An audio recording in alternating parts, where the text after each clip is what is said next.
আয় হায়, সেটা ভাঙা কি মনে করে এবার আমার ইনভাইট দিল। এই মা, নেওয়াজ ভাইয়া তুমি কেমন আছো? এই মা, হ্যাঁ আলহামদুলিল্লাহ চিঙ্গাম স্যার ভালো আছি। কেন ইনভাইট দিলা, কিছু বলবা নাকি?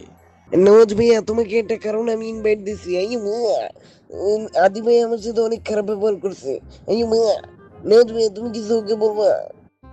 আরে চিঙ্গাম স্যার, আমি ওরে আবার কে বলবো ভাই, আমি ওর হাতে পায়ে ধইরাই না মনে করেছে ভিডিও বানাই, বুঝছো? ভিডিও বানাইতে চায় না, অনেক কষ্ট করি ভাই, ওর হাতে পায়ে ধরে ভিডিও বানাই। এই মা, নেওয়াজ ভাই তুমি যদি বলো ওদের বিন্দায় দিতে একটা বার, আমি ওর বিন্দায় দেবো। আরে বলো, আমি ওর হাতে পায়ে ধইরা বাড়া ভিডিও বানাই, ওরে ছাড়া বাড়া আমার ভিডিওতে রিচ ভিউ হয় না। এই মা, নেওয়াজ ভাই কি বললা ভাই? তুমি ওর হাতে পেয়ে ধরো মানে ভিডিও বানাও মানে? এই মা, হ্যাঁ রে ভাই, ওর ছাড়া মনে করছে আমার ভিডিওতে ভিউ হয় না। মনে কর ফক্কিনির বলে কি জানি কয়, আর ভিডিওতে মনে করছে হাজার হাজার ভিউ করে। আরে ভাই, ওর হাতে পায়ে তোমার ধরা লাগতো না, ওরা ছাড়া তোমার ভালোই হিট হয়।